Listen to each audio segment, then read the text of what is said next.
ভালো করে মনে রাখবেন, আমরা বলছি আমানতু বিল্লাহি ওয়া মালাইকাতিহি ওয়া কুতুবিহি, আল্লাহর আইন বিধান যেটা আমার মাথায় ধরে সেটাও স্বীকার করি, যেটা আমার মাথায় ধরে না ওটাও স্বীকার করি, তবেই সে মুসলমান। তাছাড়া ওই মুসলমানের দাম আল্লাহর কাছে নাই, ঠিক কি না? বাঁচার একটা উপায় আছে, আপনারা যদি বলেন তাহলে বলে দিতে পারি। সবাই রাজি হওয়া লাগবে। বাঁচার একটা উপায় আছে, আপনারা যদি বলেন তাহলে বলে দিতে পারি। সবাই রাজি হওয়া লাগবে। আর যাওয়ার সময় 10 টাকা করে হাদিয়া দেওয়া লাগবে। হুজুর খুচরা নাই, তাই না? দেখেন যদি পছন্দ হয় তাহলে দিয়েন, না পছন্দ হলে দিয়েন। আমি একটা বুদ্ধি বার করছি, এখন থেকে আমরা আমানতু বিল্লাহি ওয়া মালাইকাতিহি ওয়া কুতুবিহি ওয়া রুসুলিহি এইটা না বলে আমরা সিস্টেম করে আগেই বলে নিব আমানতু বিল্লাহি ওয়া মালাইকাতিহি ওয়া কিছু কিছু কুতুবি। অথবা আমরা বলবো আমানতু বিল্লাহি ওয়া মালাইকাতি ওয়া যদ্দুর বুঝি তদ্দুর কুতুবি। কবরে দেয় ফেরেশতা ধরছে, কি ব্যাপার, তোমার কিতাব কোনটা? বলে আমি আগেই বলে আসছিলাম যদ্দুর বুঝি তদ্দুর কুতুবি। বাটাম কিন্তু একটাও মাটিতে পড়বে না। অতএব ধানায় পানায় মুসলমান হয়েন না। কেবলমাত্র দাড়ি টুপি দিয়ে মুসলমান হওয়া যায় না। নামের আগে মোহাম্মদ থাকলে মুসলমান হওয়া যায় না। ঈদের নামাজে জাতীয় মসজিদে সামনের কাতারে বসলে মুসলমান হওয়া যায় না। মুসলমান হতে হলে আল্লাহর জমিনে আল্লাহর আইনে এই দেশ চলবে, পুরো পৃথিবী চলবে, এইটার প্রতি আপনার সমর্থন থাকতে হবে। এই সমর্থন না থাকলে মুসলমান হওয়া যায় না।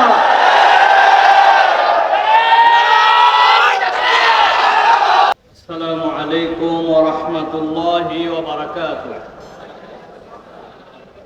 ইন্নাল হামদালিল্লাহ আলহামদুলিল্লাহি নাহমাদুহু ওয়া নাস্তাঈনুহু ওয়া নাস্তাগফিরুহু ওয়া নু'মিনু বিহি ওয়া নাতাওয়াক্কালু আলাইহি ওয়া নাউযু বিল্লাহি মিন শুরুরি আনফুসিনা ওয়া মিন سيئات أعمالنا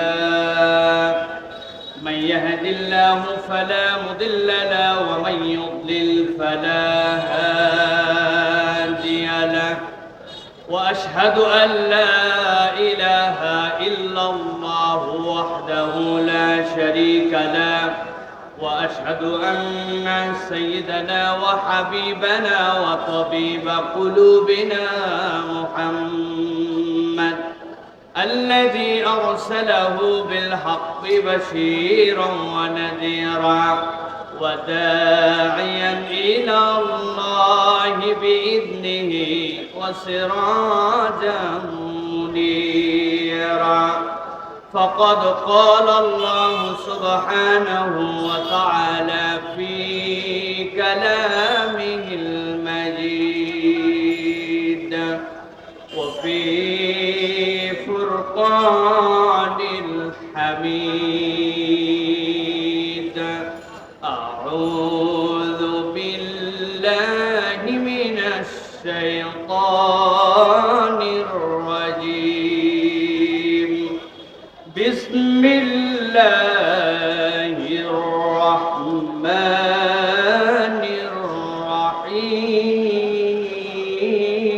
الرحيم واعتصموا بحبل الله جميعا ولا تفرقوا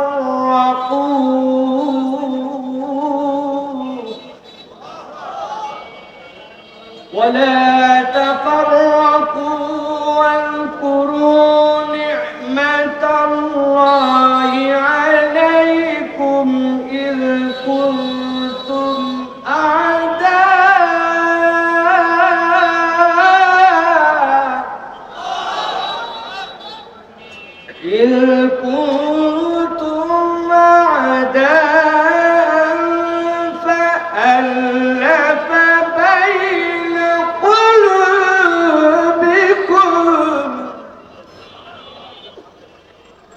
فألف بين قلوبكم فأصبحتم بنعمته إخوانا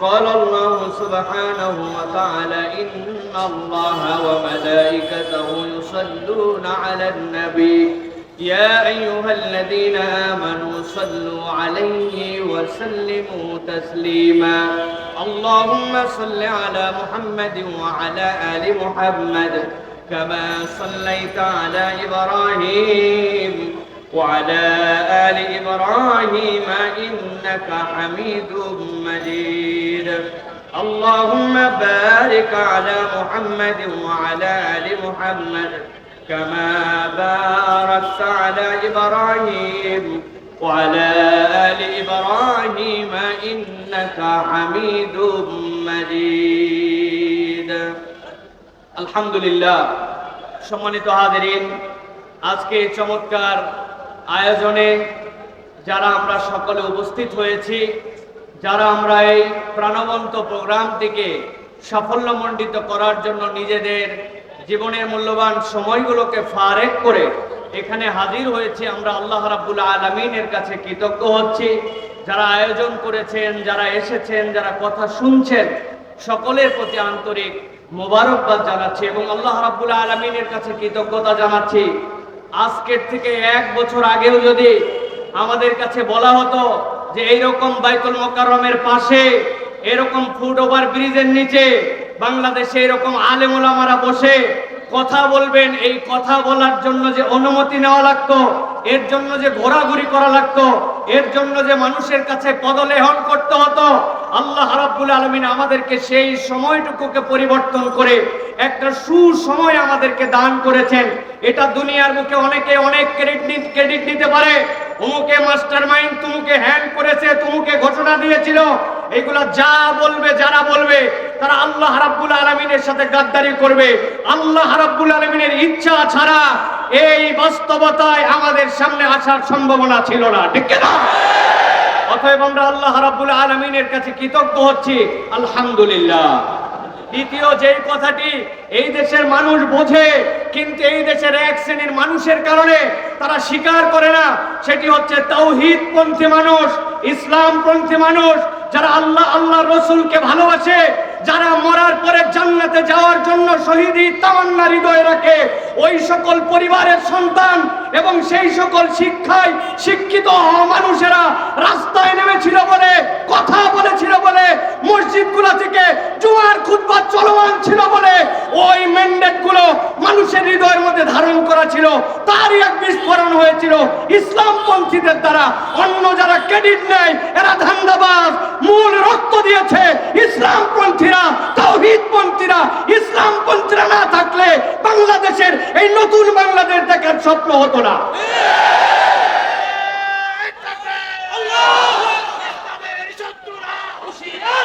আমি সংক্ষিপ্ত সময় আমি আপনাদের কাছে গরম কোনো কথা বলতে চাই না শুধু বাস্তবতার আলোকে আপনাদের কাছে বলতে চাই আজকে আমাকে একটা নির্ধারিত পয়েন্টের উপরে সংক্ষিপ্ত সময় কিছু কথা বলার জন্য আমাকে নির্দেশনা দেওয়া হয়েছে প্রিয় ভাইয়েরা গরম বক্তব্য আমরা শুনি মুহূর্তের মধ্যে গরম করে ফেলতে পারি আমরা এটা আমাদের সামগ্রিকভাবে স্পিরিটকে ধারণ করে না যদি আমরা হৃদয় থেকে ইসলামের একটা চেতনা লালন না করি তাহলে আমাদের মধ্যে ডান বাম সামনে পিছনে উপর নিচ বিভিন্ন দিক থেকে ষড়যন্ত্র আসবে শয়তানের বাধা আসবে আমরা সেই সময় টিকে থাকতে পারবো না এইজন্য আজকে আমাদের আলোচ্য বিষয় সংক্ষিপ্ত সময়ে সেটি হচ্ছে দ্বীনের বিষয়ে আমাদের ঐক্যবদ্ধ থাকার গুরুত্ব এবং পদ্ধতি কি হবে এখানে একজন লোক যদি হাত তুলে আমাকে বলেন যে হুজুর দ্বীনের বিষয়ে ইসলামের বিষয়ে ঈমানের বিষয়ে তাওহীদের বিষয়ে আল্লাহ রাসূলের বিষয়ে আমাদেরকে ঐক্যবদ্ধ থাকতে হবে এই ঐক্যবদ্ধ থাকার প্রয়োজন নাই অথবা ঐক্যবদ্ধ থাকতে হবে এইটা আমি বুঝি না আমি বিশ্বাস করি এখানে একজন লোক নাই যে বলবে যে ঐক্যবদ্ধ থাকার দরকার নাই এরকম কোন লোক আছে ভাই একটু আওয়াজ দেন ভাইজান আছে ভাই নাই কিন্তু আমার যে বিষয়টি আপনাদের কাছে উপস্থাপনে সংক্ষিপ্ত সময়ে 6টা পয়েন্টের আলোকে করতে চাই সেটি হচ্ছে ঐক্যবদ্ধ থাকার গুরুত্ব আমরা বুঝি কিন্তু ঐক্যবদ্ধতা থাকবো কেমনে আমাদের মধ্যে তো মুহূর্তে ফাটল ধরে যায় উমুকে উমুকের কাছে বিক্রি হয়ে যায়, তুমুকে তুমুকের কাছে বিক্রি হয়। এই দেশে কথা আছে, আগের রাত্রে এক কাপ চা আর একটা বিড়ির কাছে বাঙালি তার ভোট বিক্রি করে দেয়, ঠিক কি না? এই জন্য আমরা বলতে চাই প্রিয় ভাইরা, দিনপন্থী মানুষেরা, ইসলামপন্থী মানুষেরা যদি এইটা অনুভব করে কেমনে আমরা ঐক্যবদ্ধ থাকব, তাহলে আমাদের জন্য এই কার্যকারণগুলা খুঁজে খুঁজে যদি গ্যাপ আসে, সেইটার বাহিরে আমাদের নিজেদের পথ চলাকে আমরা তখন মসৃণ করে নিতে পারবো। ছোট্ট একটা উদাহরণ দিয়ে আপনাদের কাছে কথায় ঢুকি। আপনি যদি জানেন এই রাস্তাটিতে আপনি রওনা হয়েছেন, সামনে রাস্তার কনস্ট্রাকশনের কাজ চলতেছে, ওই জায়গায় একটা গর্ত আছে, কিছু দূর যাওয়ার পরে রাস্তার মুখটা চিকন হয়ে গেছে, আপনার টাইমটা বেশি লাগবে। আপনার কাছে যদি এই তথ্যগুলি জানা থাকে, তাহলে আপনি রাস্তা নির্বাচনের সময় আপনি বুঝে সুঝে হাঁটবেন। এখন শয়তান আমার জন্য কোন কোন ঘাটিতে ফাঁদ পেতে রেখেছে, আমি আল্লাহকে পছন্দ করি, রসুলকে পছন্দ করি, ইসলামকে পছন্দ করি, কিন্তু আমি ফাঁদ চিনি না। এখন আমাদের অবস্থা হয়ে গেছে, আমরা সকলেই একটা ঝুলের মধ্যে চলতেছি, কিন্তু ডেপথলি আমাদের এই বিষয়গুলো আমরা অনুভব করছি না। আমি এই জন্য খুব সংক্ষিপ্ত সময়ে আপনাদের কাছে 6টা পয়েন্ট বলবো, সর্বোচ্চ হয়তো 3-6-18 মিনিট লাগতে পারে, আমার সময়ের মধ্যে আমি ইনশাল্লাহ শেষ করে দিব। 1 নম্বর প্রিয় ভাইরা যে বিষয়টি, সেটি হচ্ছে আল্লাহ রাব্বুল আলামিন সূরা আলে ইমরানের 103 নম্বর আয়াত, যেটা আমি তেলাওয়াত করেছি, সেখানে ঐক্যবদ্ধ থাকার গুরুত্বের কথা বলেছেন। এটা আমরা সকলেই কম বেশি জানি, ওয়াতাসিমু বিহাবলিল্লাহি জামিআন ওয়া লা তাফাররাকু, এটা আল্লাহর কথা। কিন্তু এর পরের আয়াতে কারিমার সাথে আল্লাহ রাব্বুল আলামিন 4টা দিকের কথা মুসলমানদের জন্য উল্লেখ করেছেন। আল্লাহ রাব্বুল আলামিন বলেছেন, শোনো, আমি আল্লাহ রাব্বুল আলামিন তোমাদেরকে বললাম তোমরা একতাবদ্ধ হয়ে থাকো, কখনো তোমরা বিভক্ত হয়ো না, তোমরা আল্লাহর রজ্জুকে ধরে রাখো। তবে জেনে রাখো, ওয়াসকুরু নি'মাতাল্লাহি আলাইকুম, তোমার এই একতা থাকবে না যদি তুমি আল্লাহ রাব্বুল আলামিনের নিয়ামতের কৃতজ্ঞতা আদায় না করো। আমরা বিগত 1 বছরের বাংলাদেশে আমরা দেখতে পাই, যখনই বিপদে পড়ে, যখনই ইন্টারিমের নানান ধরনের ঝামেলায় পড়ে, তখনই একদল ইসলামপন্থীদেরকে কাছে নেওয়ার জন্য তখন একতার ঘোষণা দেয়। আবার বিপদ কেটে গেলে ইসলামপন্থী আর হুজুরদেরকে পছন্দ হয় না। এটা আপনারা দেখেছেন না? এটার কারণ কি? এটার কারণ হচ্ছে আল্লাহ রাব্বুল আলামিনের নিয়ামতের শুকরিয়া নাই। যেই বান্দারা আল্লাহ রাব্বুল আলামিনের নিয়ামতের কৃতজ্ঞ হবে না, ওই বান্দাদের মুখ দিয়ে ফেক একতার কথা আসবে, মূল একতা তাদের মধ্যে থেকে আসবে না। আল্লাহ রাব্বুল আলামিন এরপরে বলেছেন, ইজ কুনতুম আদান ফাআল্লাফা বাইনা কুলুবিকুম ফাসবাহতুম বিনি'মাতিহি ইখওয়ানা। আমার সাথে আপনার অন্তরের জোর, আমার সাথে আপনার অন্তরের ভালোবাসা, এইটা মানুষের হাতে অন্তরের নিয়ন্ত্রণ নাই, অন্তরের নিয়ন্ত্রণ করতে আল্লাহ। বান্দা যদি ইন্টেনশন রাখে যে আমি এক এবং নেক হয়ে চলবো, তাহলে অন্তরকে জুড়াই দিতে পারেন আল্লাহ। অতএব আল্লাহ রাব্বুল আলামিনের কাছে নিজেকে ন্যস্ত না করলে, নিজের নিয়তকে পরিষ্কার না করলে, নিজের ডেস্টিনেশন কোন জায়গায় এটা যদি ক্লিয়ার না থাকে, তাহলে দুনিয়ার পথ, পদবি, লোভ, স্বার্থ, এইগুলোর জন্য সাময়িক ঐক্য হতে পারে, কিন্তু মৌলিক ঐক্য কখনো হবে না। এই জন্য আপনার নিয়তকে সবার আগে বিশুদ্ধ করতে হবে। আমরা খোলাফায়ে রাশিদিনের সেই খেলাফতকে এই দেশের মধ্যে দেখতে চাই। আমরা আল্লাহ রাসূলের আইন অনুযায়ী দেশের প্রতিটা ঘর শাসিত হবে, সেইটা দেখতে চাই। আল্লাহ রাসূলের অনুশাসনের নিয়ম অনুযায়ী এই দেশ শাসিত হবে, এই স্বপ্ন দেখতে চাই। হতে পারে সেটা 5 বছর পরে, হতে পারে সেটা 500 বছর পরে, কিন্তু ইমানদারের ইন্টেনশন যদি পরিষ্কার হয়, আল্লাহ রাব্বুল আলামিন তার কাজের মধ্যে বরকত দিবেন, ঠিক কি না? অতএব এইটা হচ্ছে একটা গুরুত্বপূর্ণ জিনিস প্রিয় ভাইরা। আমি এই জন্য আপনাদের কাছে এই প্রথম পয়েন্টে বলবো, প্রিয় ভাইরা, আল্লাহ রাব্বুল আলামিনের রজ্জুকে আঁকড়ায় ধরতে হবে। আল্লাহ রাব্বুল আলামিনের রজ্জুকে আঁকড়ানোর ক্ষেত্রে 2টা জিনিসকে গুরুত্ব দিতে হবে, অন্তরের মালিক আল্লাহ আর আল্লাহর নিয়ামতের কৃতজ্ঞতা আদায়। বান্দা যদি আল্লাহর নিয়ামতের কৃতজ্ঞতা আদায় করে আর এই অন্তর আল্লাহ ঠিক করে দিতে পারেন, এই নিয়তকে সামনে রেখে নিয়ত সহি করে চলে, তাহলে আমাদের ঐক্য টিকে থাকবে। নচেত নানান ঢেউ আর বাতাসে এসে আমাদের ঐক্যকে খেয়ে ফেলতে পারে। প্রিয় ভাইরা, আমরা যদি দেখি ঐক্য গড়ার উপায় কি, আমাদের সালফে সালেহিনরা বলেছেন 5টা বিষয়ের উপর আমাদের ঐক্য হতে পারে। কয়টা বলেছি? সবাইকে বলতে হবে কয়টা? 5টা। ভালো করে খেয়াল করেন। 1 নম্বর, আকীদা এবং মৌলিক বিষয়ে আমাদেরকে সব সময় এক হয়ে থাকতে হবে। 2 নম্বরে আল্লাহ এবং তার রাসূল সাল্লাল্লাহু আলাইহি ওয়াসাল্লামের কথাকে প্রাধান্য দিতে হবে। আল্লাহ রসুলের কথার উপরে আপনার কোনো বক্তব্য থাকতে পারে না। আল্লাহ এবং তার রসুলের কথাই শেষ কথা, এইটার উপরে আমাদের ঐক্যে আসতে হবে। 3 নম্বরে প্রিয় ভাইয়েরা, পরস্পরের ভুল ক্ষমা করা এবং খুঁত না ধরা। আমরা কেউ একটু কিছু করলেই তার ভুলকে বড় করে হাইলাইটস করে দেই, ছোট্ট একটু বিষয়কে ফুলায়া ফাঁপায় আমার স্বার্থের বিরুদ্ধে গেলে ব্যাপক করে দেখায়।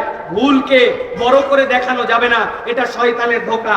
4 নম্বর যেটা বলবো, উম্মার বৃহত্তর স্বার্থকে আপনার সবসময় প্রাধান্য দিতে হবে। উম্মার স্বার্থ যদি আপনি না দেখেন, তাহলে কখনো এই ঐক্য ভিত্তি প্রস্তর তার মজবুত হবে না। সর্বশেষ, শয়তানের ফাঁদ আছে 3টা: হিংসা, অহংকার আর গীবত। হুজুরদেরকে নামাজ থেকে দূরে রাখতে পারে না, হুজুরদেরকে দিয়ে মিথ্যা কথা বলাতে পারে না, হুজুরদেরকে দিয়ে চুরি করাতে পারে না, হুজুরদেরকে দিয়ে বিভিন্ন ধরনের অন্যায় অপকর্ম করাতে পারে না। কিন্তু ইসলামপন্থীদেরকে দিয়ে শয়তান 3টা কাজ সুন্দর করে করায়। একটা হিংসা করাবে, আরেকটা অহংকার করাবে, আরেকটা গীবত করাবে। আপনার কাজ দেখে আপনার মনে হবে না, আমি যা কাজ করতেছি অন্যরা কিছুই করতেছে না। আপনার নিজের মধ্যে একটা লেভেলে উঠাবে। শয়তান যে এটা ঢুকছে, এইভাবে আমাদের ঐক্যকে বিনষ্ট করে দেয়। অতএব এই ফাঁদগুলা থেকে আমাদের বেঁচে থাকতে হবে। 1 নম্বর পয়েন্ট সংক্ষিপ্তভাবে এইটুকু প্রিয় ভাইরা। এবার চলেন 2 নম্বরে, আমাদের ঐক্যের ভিত্তি এবং আমরা ঐক্যকে কিভাবে ধারণ করে রাখতে পারি। 2 নম্বর হচ্ছে, নবী সাল্লাল্লাহু আলাইহি ওয়াসাল্লাম একটা ঐক্যের নমুনায় সমাজ গড়েছিলেন, সেটা ছিল মদিনার সমাজ। আমরা যদি খুব গভীরভাবে লক্ষ্য করি, তাহলে দেখব রাসূলুল্লাহ সাল্লাল্লাহু আলাইহি ওয়াসাল্লাম মুহাজির এবং আনসারদের মধ্যে একটা চমৎকার সমন্বয় ঘটিয়েছিলেন। কেমন সমন্বয় ঘটিয়েছিলেন? যে মুহাজিররা যখন এসেছিলেন, আনসাররা নিজেদের বাড়ির অর্ধেকটুকু দিয়ে দিয়েছেন। বলেছেন, ও আমার ভাই, আমার স্ত্রী 2 জন আছে, একজনকে আমি তালাক দিয়া আপনার সাথে বিয়ে করায় দিব, আমার সম্পদ অর্ধেকটুকু আপনাকে দিয়ে দিব। এই ঘটনা কি আমরা জানি ভাই? কথা বলেন, জানি কি আমরা ভাই? আওস এবং খাজরাজ নামে 2টা শত্রুতা ভাবাপন্ন 1000 বছর ধরে সংগঠন ছিল, যারা একজন আরেকজনের রক্তকে হালাল মনে করত। নবীজি সাল্লাল্লাহু আলাইহি ওয়াসাল্লাম আসার পরে এই 2 জনের মধ্যে বন্ধুত্ব ঘটায় দিয়েছিলেন। আপনারা কি এই ঘটনা জানেন ভাই? কিন্তু কোনোদিনকে ভেবে দেখেছেন যে এই যে বড় বড় ঘটনাটা ঘটলো, এই ঐক্যটার ভিত্তি কি ছিল? কিসের ভিত্তিতে ঐক্যটা রাসূলুল্লাহ সাল্লাল্লাহু আলাইহি ওয়াসাল্লাম করিয়েছিলেন? রাসূলুল্লাহ সাল্লাল্লাহু আলাইহি ওয়াসাল্লামের সিরা এবং হাদিসের বিশ্লেষণে বোঝা যায়, 3টা বিষয়কে সামনে রেখে রাসূল সাল্লাল্লাহু আলাইহি ওয়াসাল্লাম এই কঠিন বাস্তবতার মধ্যে একটা ঐক্যের সমাজ প্রতিষ্ঠিত করেছিলেন। 1 নম্বর, আল্লাহর প্রতি ঈমান। আল্লাহর প্রতি যদি বিশুদ্ধ ঈমান না থাকে, ওই ঐক্য আপনি যতই ঐক্যের কথা বলেন, ওই ঐক্যের গোড়ার মধ্যে গন্ডগোল থাকবে, ওই ঐক্য কখনো কার্যকর ঐক্য হবে না। 2 নম্বরে যেটা প্রিয় ভাইরা, সহানুভূতিশীল অন্তর। আজকের ইমানদার আমরা যারা সহানুভূতিশীল অন্তর না, রুড়ো যত, গরম যত, যে যত কাঠখোট্টা, আমরা মনে করছি তত বোধহয় ইমানদারদের পারফরমেন্স। অথচ জেনে রাখেন, রাসূলুল্লাহ সাল্লাল্লাহু আলাইহি ওয়াসাল্লামের ব্যাপারে কোরআন মজিদের কোথাও বলা নাই নবীজি সাল্লাল্লাহু আলাইহি ওয়াসাল্লাম অনেক সুন্দর একজন নামাজ আদায়কারী ছিলেন। অথচ নবীর থেকে সুন্দর সালাত কেউ আদায় করতে পারবে না। নবীজির ব্যাপারে পুরা কোরআনে কোথাও বলা নাই নবীজি খুব সুন্দর যাকাত আদায়কারী ছিলেন। অথচ নবীর থেকে বেশি দান সাদাকাকারী কেউ ছিল না। নবীজি সাল্লাল্লাহু আলাইহি ওয়াসাল্লাম বলেছেন, খুযু আন্নী মানাসিকাকুম, আমার থেকে হজ শিখো। অথচ কোরআনে কোথাও প্রশংসা করা হয় নাই আল্লাহর নবী খুব ভালো হজ করেছেন। অথচ রাসূলুল্লাহ সাল্লাল্লাহু আলাইহি ওয়াসাল্লামের সুন্দর হজ কিয়ামত পর্যন্ত আর কেউ করতে পারবে না। কিন্তু নবীজির একটা বিষয় নিয়ে কোরআনে প্রশংসা করা হয়েছে, ইন্নাকা আলা খুলুকিন আযীম। আমার নবী ছিলেন মহান চরিত্রের উপর অধিষ্ঠিত। আজকের মুসলমান নামাজি, আজকের মুসলমান হাজি, আজকের মুসলমান টুপিওয়ালা, আজকের মুসলমান ওজিফাওয়ালা, কিন্তু আজকের মুসলমানের আখলাক আমাদের সুন্দর নয়। অতএব নবীজির ওই ঐক্যের ভিত্তি ছিল সহানুভূতিশীল একটা অন্তর। প্রত্যেককে আমাদের সহানুভূতিশীল অন্তরের মালিক হতে হবে। 3 নম্বরে প্রিয় ভাইরা, দ্বীনকে প্রাধান্য দিতে হবে। যেখানে দ্বীন নাই, সেই জায়গায় কোনো ঐক্য হতে পারে না প্রিয় ভাইরা। অতএব বলবো 2 নম্বর বিষয় এটা, যে আমাদেরকে মনে রাখতে হবে নবীজি সাল্লাল্লাহু আলাইহি ওয়াসাল্লামের আদর্শ হবে আমাদের ঐক্যের ভিত্তি। মনে থাকবে এটা। দুনিয়ার কোন আদর্শ আমাদের ঐক্যবদ্ধের ভিত্তি হতে পারে না। এই ভিত্তিতে ঐক্য হলে, এই ঐক্য আল্লাহ রাব্বুল আলামিন ফাআল্লাফা বাইনা কুলুবিকুম, আল্লাহ অন্তরের মধ্যে জুড়াই দিবেন, শয়তান আর ওখানে ঢুকতে পারবে না ইনশাআল্লাহ। এটা গেল 2 নম্বর। প্রিয় ভাইরা, নবী করিম সাল্লাল্লাহু আলাইহি ওয়াসাল্লামের একটা হাদিস বলি, আপনারা জানেন, বুখারীর হাদিস। আল্লাহ নবী বলছেন, আল মুমিনু লিল মুমিনি কাল বুনিয়ান ইয়াশুদ্দু বা'দাহু বা'দা। একটা বিল্ডিং যেরকম ইটের পরে ইট গেথে তারপরে সেটা একটা স্ট্রাকচারে দাঁড়ায়, একটা মুমিন আরেকটা মুমিন হচ্ছে এরকম বুনিয়ান। কোন একটা মুমিনকে বাদ দিয়ে আপনি মনে করবেন যে আমি একা একা জান্নাতে চলে যাব, এইটা মুমিনের চরিত্র হতে পারে না। অতএব প্রত্যেকটা মুমিনের সাথে সহানুভূতিশীল হৃদয় নিয়ে তার প্রতি আমার ভালোবাসা রাখতে হবে। এইটা হবে আমার ঐক্য টিকিয়ে রাখার অন্যতম একটা দর্শন। 3 নম্বরে প্রিয় ভাইরা, সমাজে যদি ঐক্য না থাকে তাহলে আমাদের কি হতে পারে একটু ভালো করে খেয়াল করেন। প্রিয় ভাইরা, আল্লাহ রাসূল সাল্লাল্লাহু আলাইহি ওয়াসাল্লাম ঐক্য প্রতিষ্ঠা করলেন, এরপরে সমাজ একটা সুন্দর সমাজের দিকে গেল।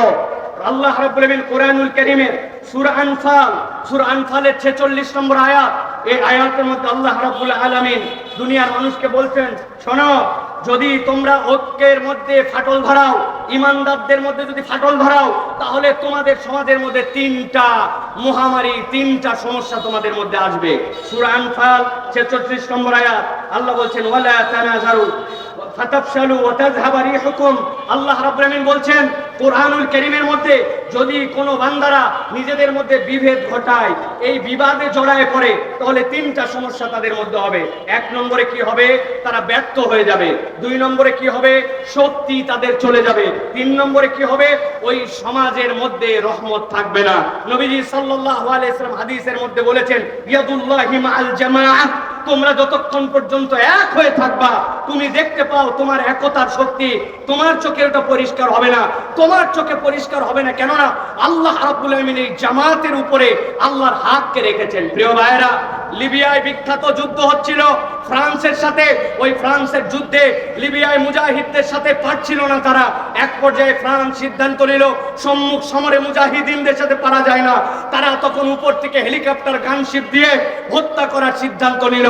মুজাহিদদের আমিরের কাছে মুজাহিদরা যে বলল, আমিরুল মুজাহিদিন, সামনের গেরিলা যুদ্ধে তারা আমাদের সাথে পারে নাই, কিন্তু এখন তো আমাদের আর কিচ্ছু করার নাই। আমাদের অস্ত্রের রেঞ্জ যে পর্যন্ত, তার উপর দিয়ে তারা হেলিকপ্টার দিয়ে আমাদেরকে হত্যা করবে। আমিরুল মুজাহিদিন তাদেরকে জিজ্ঞাসা করেছিলেন তারা কিভাবে হত্যা করবে। বলবে উপর থেকে তারা গুলি করবে। বলছে কত উপর থেকে? বলে অনেক উপর থেকে। বলে আরে কত উপর থেকে? বলে আমাদের গুলির রেঞ্জ যেখানে নাই সেখান থেকে। আমিরুল মুজাহিদিন তাদেরকে বলেছিলেন, ও মুজাহিদেরা, ভালো করে বুঝে থাকলে বলো, তারা যত উপর থেকে গুলি করবে, এই গুলিটা কি আরশে আজিমের উপরে নাকি আরশে আজিমের নিচে? মুজাহিদরা বলছে, আল্লাহ সুবহানাল্লাহ, কি বলেন আপনি? আল্লাহর আরশের উপরে সে কেমনে যাবে? তখন আমিরুল মুজাহিদিন তাদেরকে বলেছিলেন, তোমরা এক এবং নেক হয়ে থাকো, যেই আরশে আজিমের রবের উপরে কেউ উঠতে পারে না, তার বান্দারা যখন জমিনে থাকে, ইয়াদুল্লাহি মাআল জামা, আল্লাহর হাত তাদের সাথে থাকে। এক থাকলে মুসলমানদেরকে কিয়ামত পর্যন্ত কেউ পরাজিত করতে পারবে না। কেন? আমাদের আরশে আজিমের রব হচ্ছেন আল্লাহ।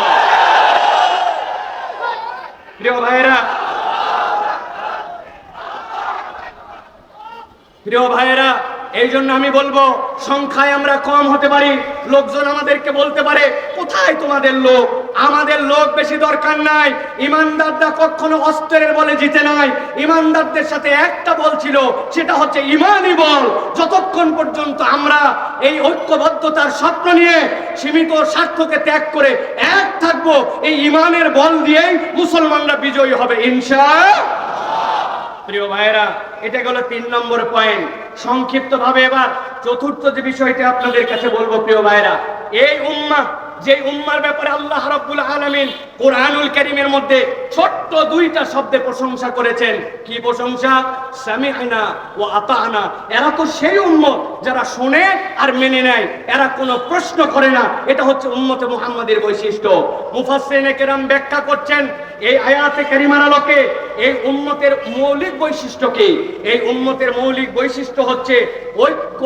এই উম্মতের মৌলিক বৈশিষ্ট্য আমার কথা নয়, আল্লাহ রাব্বুল আলামিনের নবী সাল্লাল্লাহু আলাইহি ওয়াসাল্লাম বলছেন, ইন্নাল্লাহা ইয়ারদা লাকুম সালাসান। ও দুনিয়ার মানুষ, জেনে রাখো, আল্লাহ রাব্বুল আলামিন 3টা জিনিস পছন্দ করেন। একসাথে সমস্বরে, একটা মুখ বন্ধ না করে একসাথে বলতে হবে, আল্লাহ রাব্বুল আলামিন কয়টা জিনিস এই উম্মত থেকে পছন্দ করেন? একসাথে বলেন, কয়টা? 3টা মুখস্থ করেন। 1 নম্বরে আন তা'বুদুহু ওয়া লা তুশরিকু বিহি শাইআ। আল্লাহ পছন্দ করেন উম্মতে মুহাম্মাদি আল্লাহ ছাড়া কারো ইবাদত করবে না, আল্লাহর সাথে কাউকে শিরিক করবে না। এটা এক নম্বরে। দুই নম্বরে ওয়ান তা'তাসিমু বিহাবলিল্লাহি জামিআ। এই উম্মত আল্লাহর রজ্জুকে, কোরআন সুন্নাহকে একেবারে দাঁত দিয়ে কামড়ায় ধরার মতো ধরে একতাবদ্ধ থাকবে, এটা আল্লাহ পছন্দ করেন। আর তিন নম্বরে ওয়ান তুনাসিহু, তোমরা এই উম্মতে আল্লাহ এবং আল্লাহ রসুলের নির্দেশ অনুযায়ী উম্মত সব সময় একজন আরেকজনকে নসিহত করবে। আমাদের দিন হচ্ছে নসিহা। অতএব এই উম্মতের বৈশিষ্ট্য হচ্ছে ঐক্যবদ্ধ থাকা, আর ঐক্যের ভিত্তি হবে আল্লাহর সাথে কাউকে শরীক করি না, ইবাদত করি একমাত্র আল্লাহর। বলবো একটা কথা সামনে আর পিছনে করব আরেকটা, এটা ইমানদারের বৈশিষ্ট্য হবে না। যে ইমানদার মসজিদে আল্লাহর দ্বীনকে মানে, যে ইমানদার জানাজায় আল্লাহর ইসলামকে মানে, যে ইমানদার ওই যাকাতের ইসলামকে আল্লাহ মানে, ওই ইমানদার যদি এটা বিশ্বাস না করে যে আল্লাহর দেওয়া বিধান অনুযায়ী এই সমাজ চলতে পারে, রাষ্ট্র চলতে পারে, চোরের বিচার হতে পারে, তাহলে ওই ইমানদারের কখনো ঈমান পূর্ণ হয় না। ঠিক কি না? আমাদের অনেক ধান্দাবাজ আছে, এই ধান্দাবাজরা দেখবেন একটা কথা আমি সব সময় বলি, আমরা বলি আমানতু বিল্লাহি ওয়া মালাইকাতিহি ওয়া কুতুবিহি। এইটা বলছি তো আমরা, না ভাই? বলেন তো ভাই, ওয়া কুতুবিহি মানে কি? হ্যাঁ, ভালো করে বুঝে বলেন, কুতুবিহি মানে কি? একটা লোক কোরআনুল কারীমের অর্ধেকটা পুরাপুরি কবুল করছে আর বাকিটার ব্যাপারে বলছে কিছু কথা আছে, 50% মুসলমান, তাহলে তাই তো নাকি?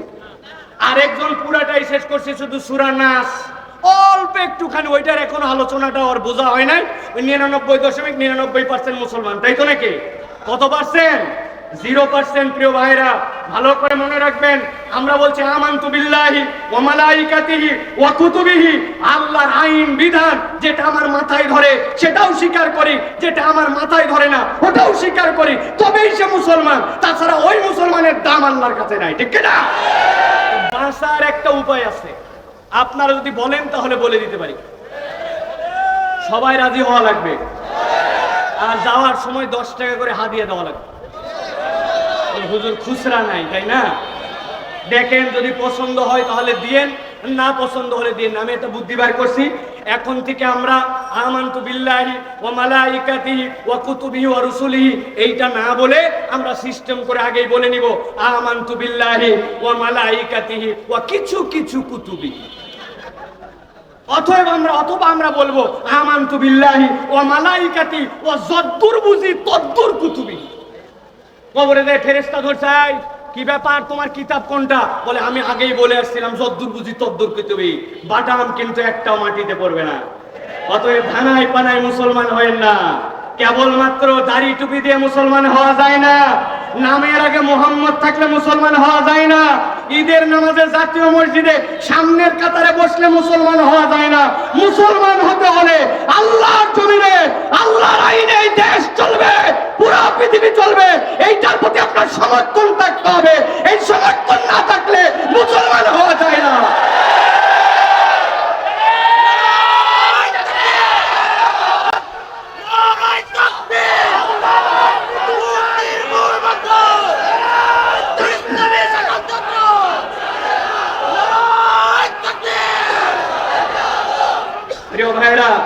প্রিয় ভাইরা, মূল পয়েন্টে আসি। যে মূল পয়েন্টে আসি, এবার আমাদের এই ঐক্যকে কিভাবে বিভক্ত করে ফেলে শয়তান, তার সংক্ষিপ্ত 3 মিনিটে 3টা দিক নির্দেশনা দেয় আপনাদের কাছে।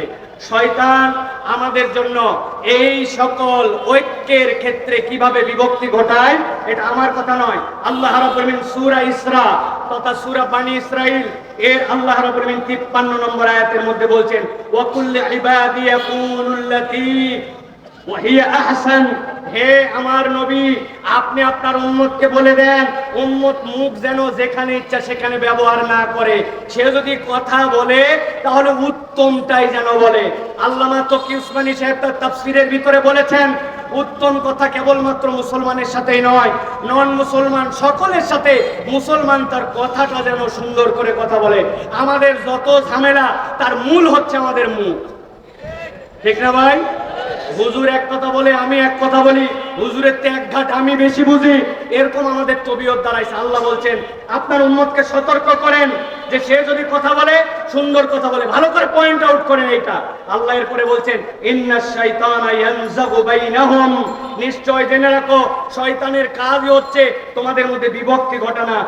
ইন্নাশ শাইতানা কানা লিল ইনসানি আদুওয়াম মুবিনা, নিশ্চয় জেনে রাখো শয়তান তোমাদের জন্য প্রকাশ্য শত্রু। অতএব আমাদের ঐক্য বিনিষ্ট করে আমাদের প্রত্যেকের মুখকে সামলাতে হবে। মুখ যদি না সামলায়, মুখ আবার নতুন করে আমরা সামলাই না। এখন আমাদের ফেসবুক আসছে, ইনস্টাগ্রাম আসছে, টুইটার আসছে, ইউটিউব আসছে, ইচ্ছা মতো আমরা আমাদের কথা বলি। অতএব ঐক্য বিনষ্টের জন্য শয়তান এখন মুখকে চালাবে ইমানদারদের।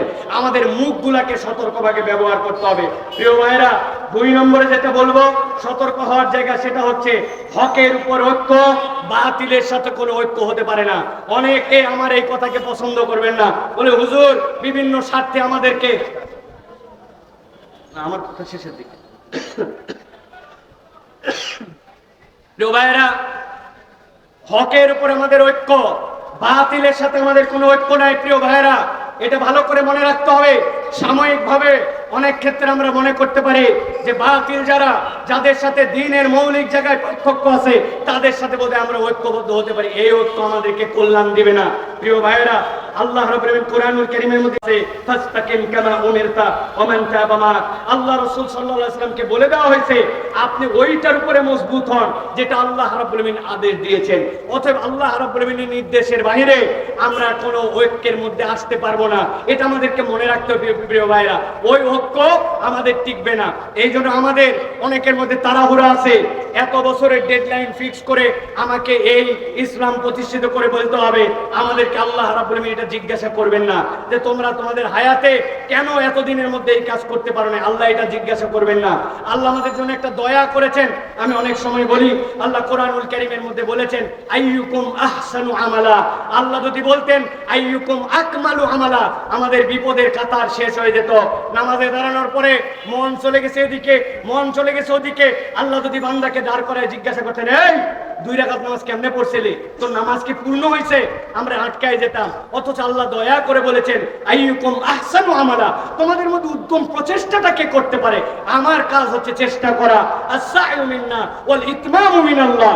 অতএব আমাদের মধ্যে কোনো তাড়াহুড়া থাকবে না। ওই তাড়াহুড়া ঐক্যের ক্ষেত্রেও হিসাব করে আপনাকে আগাতে হবে। কে ইসলামের বন্ধু, কে ইসলামের শত্রু, কে দুনিয়াবি সীমিত স্বার্থে এখন মুসলমানদের সাথে গলায় গলায় মিলাইছে, আবার সুযোগ পাইলে পিছন দিয়ে ছুরি চালায় দিবে, এইটা হিসাব করে চলতে হবে। এই জন্য প্রিয় ভাইরা, হকের উপরে ঐক্য হবে, কোন বাতিলের সাথে ইসলামপন্থীদের কোনো ঐক্য হতে পারে না।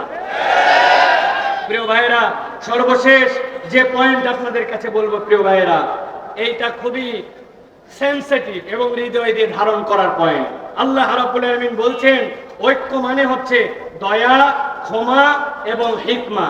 দয়া, ক্ষমা এবং হিকমা, এই তিনটা যেখানে নাই সেই জায়গায় ঐক্য থাকতে পারে না। আল্লাহ রাব্বুল আলামিন বলেছেন ওয়ালা তাস্তাউল হাসানাতু ওয়ালাস সাইয়্যা ইদফা বিল্লাতী হিয়া আহসান ফাইযাল্লাযী বাইনাকা ওয়া বাইনাহু আদাওয়াতুন কাআন্নাহু ওয়ালিয়ুন হামীম। আল্লাহ রাব্বুল আলামিন বলছেন দুনিয়ার মানুষ, কেবলমাত্র মুসলমান নয়, তোমার সামনে যে আসুক না কেন, সে যদি তোমার সামনে কোনো ঝগড়াঝাটি মুখ নিয়ে আসে, তোমার সামনে যদি কোনো বিরূপ আচরণ নিয়ে আসে, একজন ইমানদারের ঐক্য প্রচেষ্টায় তার দায়িত্ব হবে ওয়ালা তাস্তাবিল হাসানাতু ওয়ালাস সাইয়্যা। ইমানদার কখনো ভালোর সাথে মন্দের মিশ্রণ ঘটাবে না। ভালোকে দিয়েই সে ভালোটাকে আরো উন্নত জায়গায় নিয়ে যাওয়ার চেষ্টা করবে, ভালো দিয়ে খারাপকে মিটায় দিবে। আল্লাহ রাব্বুল আলামিন বলেন ইদফা বিল্লাতী হিয়া আহসান, কল্যাণ দিয়ে তোমাকে পরিবর্তন করতে হবে। অতএব ইমানদারের হৃদয়ের মধ্যে একটা তামান্না থাকবে, আমার দ্বারা এমন কোন আচরণ যেন প্রকাশ না পায়, আমার দ্বারা এমন কোন কাজ, আমার দ্বারা এমন কোন আচরণ যেন প্রকাশ না পায়। এই বৃহত্তর উম্মার ঐক্যের ক্ষেত্রে সেইটা যেন একটা ফাটল বা একটা চিহ্ন না হয়। আমি মনে করছি হয়তো তা আমার তো এই ছোট্ট কাজ, এই কাজের এমন কি ভ্যালু আছে, কিন্তু বুনিয়াদ উম্মার সুস, আমি ওই মহা বিল্ডিং এর একটা পার্ট, সেটা একটা ধূলিকণা হতে পারে। ইমানদারের ফিলিংস তার মধ্যে থাকবে। এই জন্য আমি বলবো প্রিয় ভাইরা, ঝগড়াই নয়, হিকমায় ঐক্য গঠন আমাদেরকে করতে হবে। অতএব প্রিয় ভাইরা, আল্লাহ আমাদেরকে এই কথাগুলোর উপরে আমল করার তৌফিক দান করেন। হাদা মা ইনদি ওয়াল ইলমু ইনদাল্লাহ। সুবহানাকাল্লাহুম্মা বিহামদিকা আশহাদু আল্লা ইলাহা ইল্লা আনতা